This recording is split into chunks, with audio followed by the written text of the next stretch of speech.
This is episode 71 of our Road to Unicum, and today we review the AMX 1375. This is the Tier 7 French light tank in the tech tree, and it was the winner of the most recent community poll.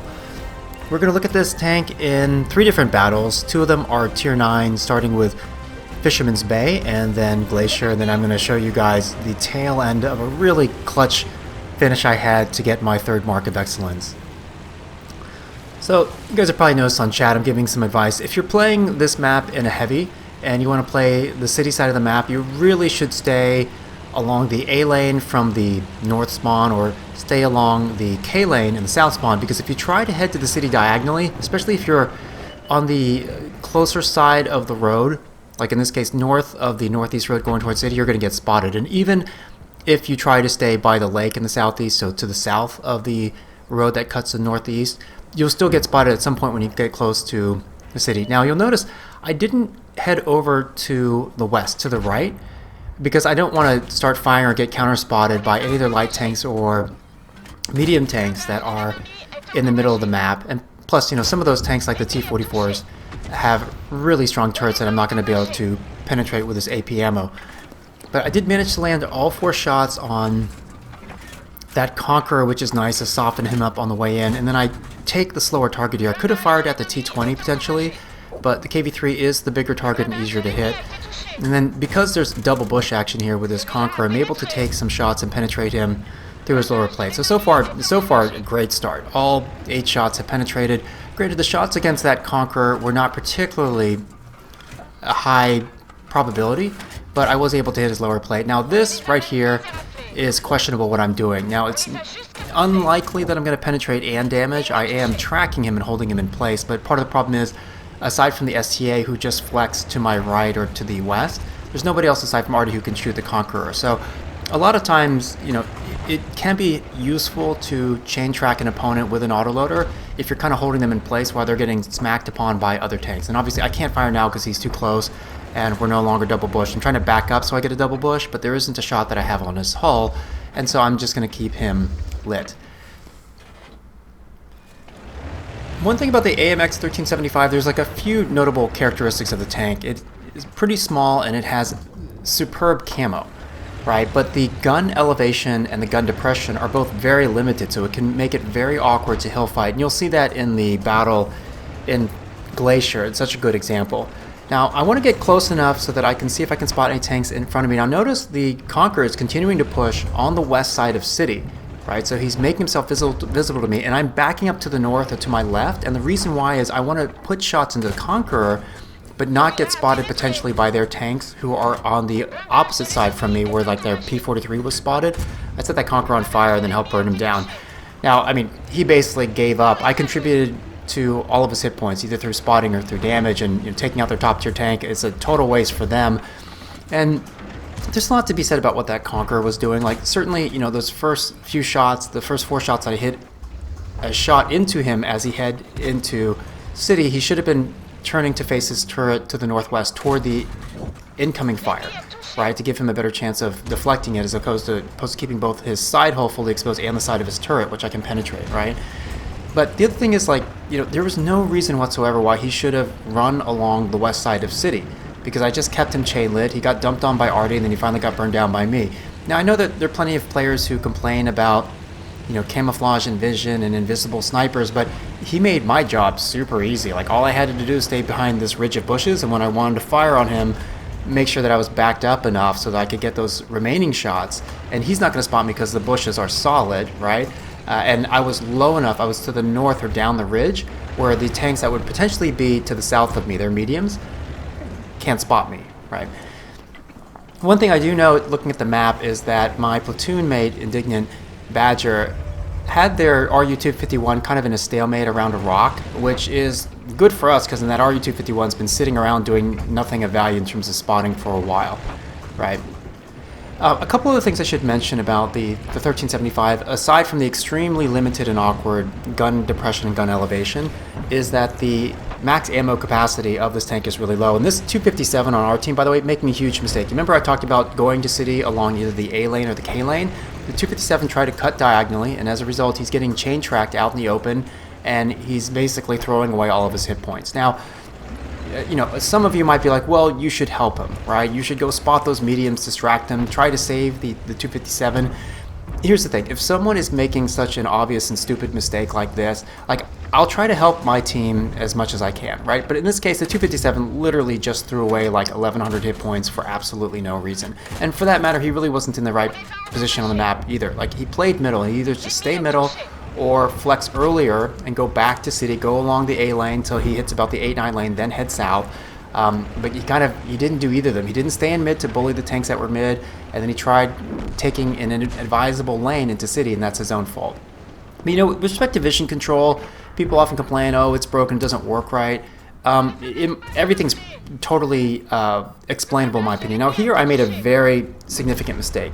The second I fire on the T-44, because we're so close, I'm going to get lit. So what I should have done is just sat there and fired off the 3 or 4 shots I could have squeezed off. What I did was silly. I fired, then I started to back up, and then I started firing again. So I traded him 2 shots for 1 with only 1 penetrating shot, and there is the second mistake that I made in this match. I overtrusted the Charioteer's camo, right? And so I should either do one of 2 things. Assume I'm spotted and not peek out again, or just stick my neck out there and dump 4 shots into him and eat 1 in return. But to kind of, sort of halfway gauge, I don't know if I'm spotted or not, let me pull back and then peek out again.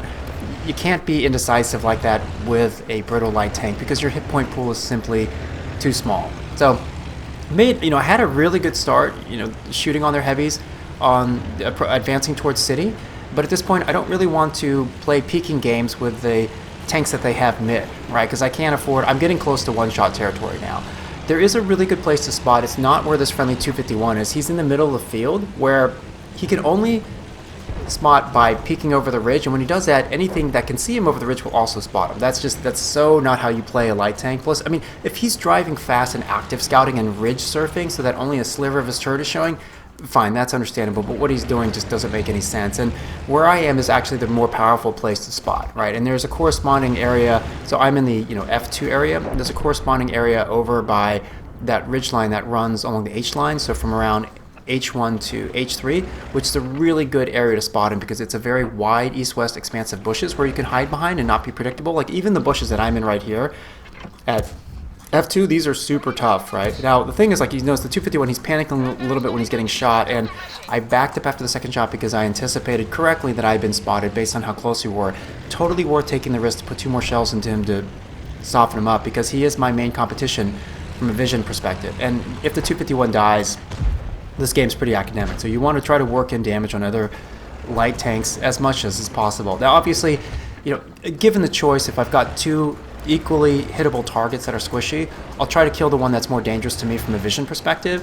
But obviously you need to prioritize your targets. Think about the relative hit points, how much of a threat those tanks are, how big their guns are. For example, if it's a tank where it might be very difficult to penetrate frontally, but you've got full view of their rear or their sides, sometimes that's worth taking out. In this particular case, we've got a pretty good situation. We have won city and we're pushing through to the east of it.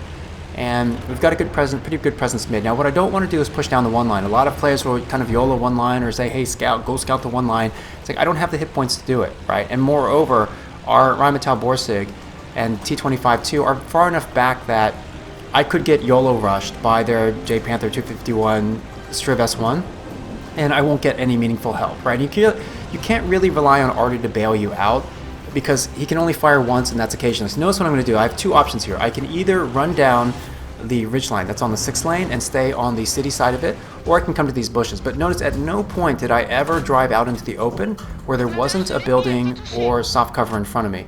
And that's totally by design. I did get spotted, so there's a pretty good chance that their 251 is somewhere here, kind of to the east of their cap. Okay, there he is. He's spotted kind of as I expected to my left.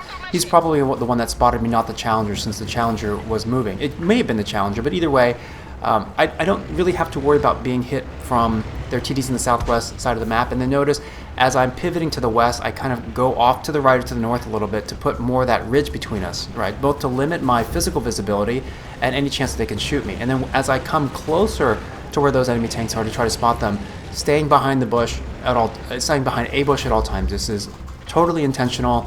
And I see lots of light tank drivers taking unnecessarily bad routes, driving into the open, exposing themselves, right? And in this case, like, there's no reason to be stressed or rush.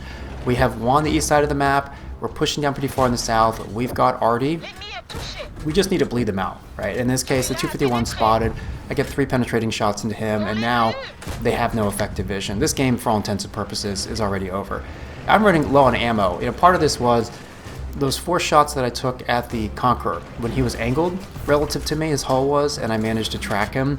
You could very easily argue that once I had tracked him, I should have just stopped firing because the chance I was going to also penetrate him was pretty low. Okay, so far I've made, you know, those 2 mistakes. One with the T-44, not just unloading, and then with the Challenger, either staying back and assuming I was counter spotted, or just sit there and dump the shells into him. Here's mistake number 3. I thought that this J Panther was facing to my west, right? But it turns out he was facing toward me. I could have easily determined that if I had zoomed out a little bit and looked in third-person view. So that was unnecessary damage that I took. But there's no reason for me to expose myself. Like, the Rheinmetall Borsig had an easy flanking shot on him, plus our Artie. And, you know, all I would have needed to do to stay alive, the J Panther started coming over the ridge to just run away, and then force the J Panther to expose himself to the 3 mediums that are to the east behind me, right? And given that where the Striv S1 is, generally speaking, if you want to try to close the distance to the brood of a hill, so I kind of took a pretty straight line, and now we know where the Striv S1 is. It's unlikely that he spotted me just because I am kind of behind this kind of hill and these bushes, but this will give me a chance to use this tank's pretty good mobility and get around behind him. And, you know, it's like one of these things where I could have tried to go at him frontally, but there's no reason to. I don't like giving people kills unless I need to, unless it's going to serve a really good purpose. And so I finished that battle with 1 shell left. There's been several battles, and I'm going to show one of them where I run out of ammo. And so you don't want to be wasteful with this tank because the capacity, I think offhand, it's 36 shells, which can go pretty quickly, especially if you're firing at targets, you know, 300 to 400 meters in range. Okay, so we're going to take a look at Glacier here. Again, this is another tier 9 battle, so, you know, showing you another example of playing this against much higher tier tanks and, you know, how to manage those situations.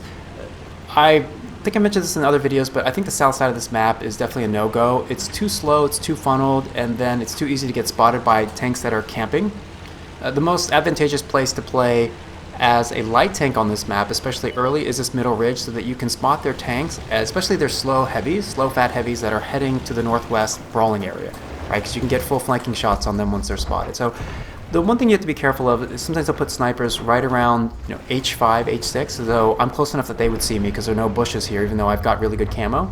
And then you also want to be careful of other lights or mediums that go toward the middle. But this is really nice. I'm able to put in a few shots on their heavies and soften them up a bit, and since I only have 1 shell left, this is time to hit the reload. Now, if I get spotted here, because they do have 3 Arties, what I can do is back up a little bit to my left, which is to the east, and get behind this hill, which is why this is a pretty useful position. Now, even though I'm about to get loaded, because of this tank's horribly awkward gun depression, I can't actually get my gun down on the target before that Tiger, you know, gets behind that rock. But he is going to go ahead and expose himself here. And remember, he's stunned, so, you know, even though he might possibly spot me if he weren't stunned, because he is stunned, I don't really have to worry about him too much. And then I kind of shift the aim a little bit toward the back half of the tank, hoping to hit either his engine or possibly track him. And so he's held in place for our guys to hopefully hit him. Now, their tanks did make their way up this ramp. That ramp can be a useful position to go, especially if you go kind of toward the T ends of the ramp and spot opposing snipers kind of on their back line.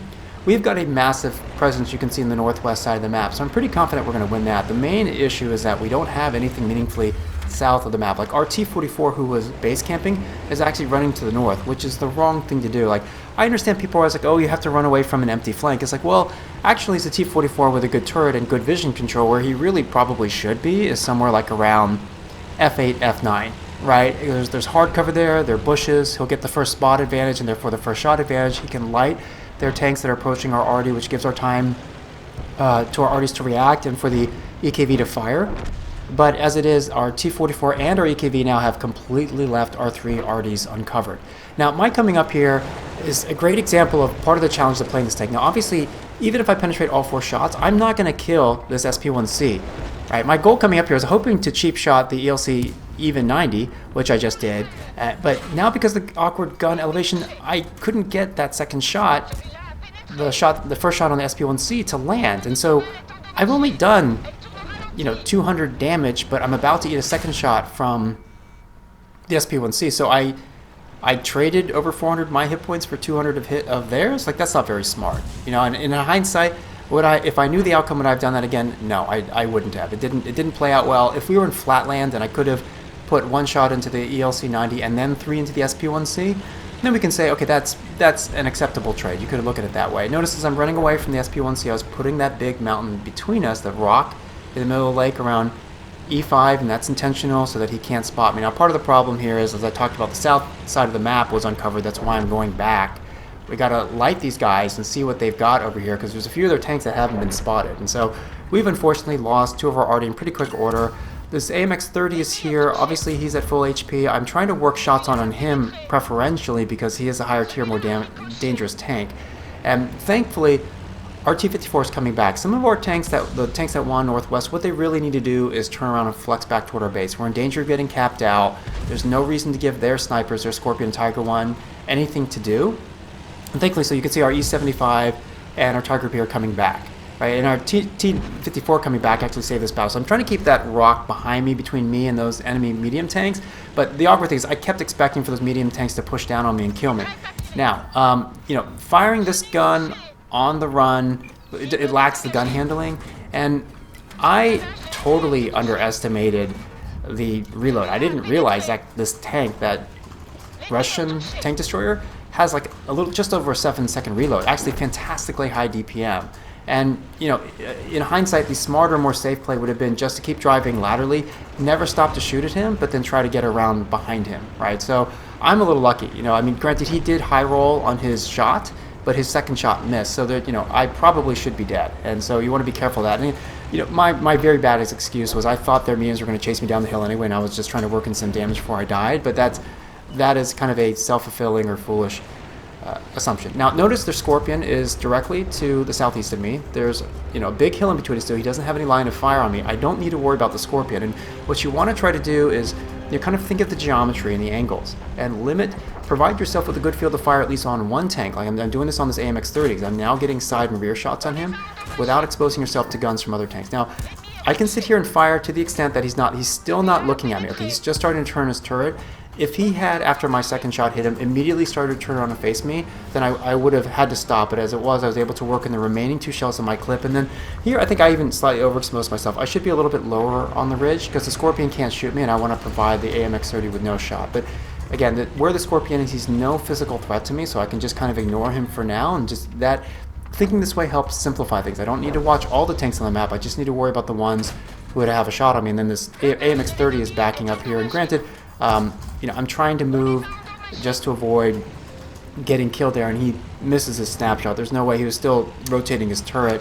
You want to be careful about exposing yourself, to tanks that are doing that, but, there is the turret dispersion and movement dispersion, so his shot sailed above me. And then, of course, you want to protect what people are going to do. So, whenever a tank fires on an opposing tank that he's facing, like the Scorpion did, his natural reaction is going to be back up. He doesn't want to get hit by the T-44, but that allows me to pre-aim to where he's going to exit, coming out to the left, and then track him. And then once his gun starts to face in my direction, I need to get out of here so I don't give him an easy kill. Now, obviously, this battle is already done once the Scorpion, even the Scorpion was hemmed in, we still had plenty of hit points left. So that was nice. That was also another Ace Tanker badge game, but then, clearly made some mistakes in the middle. This was a Tier 7 battle in which I won, earned my 3rd mark of excellence. And in this case, first priority was taking out that 1357. It's a tank that I just got gifted to me from the Nuclear Strategist, so it's been super fun to play. And notice our tank, by the way, our T-34, he's forcing a 1v1 against their ISU. That's the wrong play. He should have come back to base to help me, because a Tier 5 medium facing a Tier 7 premium tank, tank destroyer, just makes absolutely no sense. And then these 2 tanks, being in the cap is a smart play for them, but their positioning is terrible, right? The smart thing they should have done is move to the east side of the cap, hug the wall, with one of them facing south and one of them facing north, so there's no way that I can get a shot on them without them being able to shoot me back. But the KV-2 was far enough away from the wall that once I spotted him, and here's the advantage I always talk about, right? He's in the cap, so I am most likely going to have the first shot advantage because I know where to aim my gun, but they're not sure whether I'm coming north or south, right? And in this case, I have to rush the Oni. This isn't something I'm thrilled about doing, but I have to hope with my movement, I try to build up some speed coming around the corner, and hope that he missed, because I have to force this engagement and kill him before their ISU can get over here. right? And once I get around him like this, he's pretty much screwed because he lacks both the hull traverse and the turret traverse to be able to keep up with my movement, and I just need to wait until I'm reloaded here. Notice my ammo is really low. I took one shot which penetrated, that was through his rear, and in hindsight, I would have thought twice about taking that shot, or like one of the shots that I took coming in, because I didn't need to fire them at him, right? And as it is, I'm in danger of running out of ammo before I have a chance at killing this tank. Now, I was trying to find the ISU. Originally, I found him a little bit to the northeast, and what he's done is he's put his butt up against the rock in the building, which is really smart. So I can't flank him or get around behind him. And now what I'm trying to do is just bait him into a bad shot. You know, the reload on that tank is really, really good. So but if I can get him to fire, I might be able to get around him or at least try to track him. Again, trying to bait him into a shot, but he's being smart. He's waiting for me to make a mistake. And because he's on the higher ground, it's going to be slower for me to try to get up there and flank him, right? You'll see that our positions are going to get reversed in a moment. You're going to see how powerful it is being above someone in the faster tank. Now in this case, I am deliberately trying to bait him into coming down, which he does come down. And then my hope was I could get behind him. And it's actually nice the way they changed the physics. I can't get behind him. It used to be with the physics, if you got alongside a tank, you could just scrape forward and backwards along and they wouldn't be able to turn it.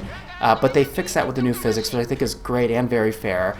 And I had just enough hit points where, you know, unless he high rolled, he wasn't going to kill me. Now, situations are reversed. I'm above him and he's below me. And this so favors me as the faster tank with the turret, because I can dictate when I come down. That shot missing almost gave me a heart attack. So I only have 2 shells left, and it's going to take 2 shells to kill him. But, you know, because I'm alongside him, I wait until that aiming circle is fully inside the shell of his tank, the hull of his tank. And you can tell, like, even before the battle ended, I knew this was my 3rd mark of excellence. It ended up being a really big carry, an unexpected win, but kind of a nice way to earn that 3rd mark.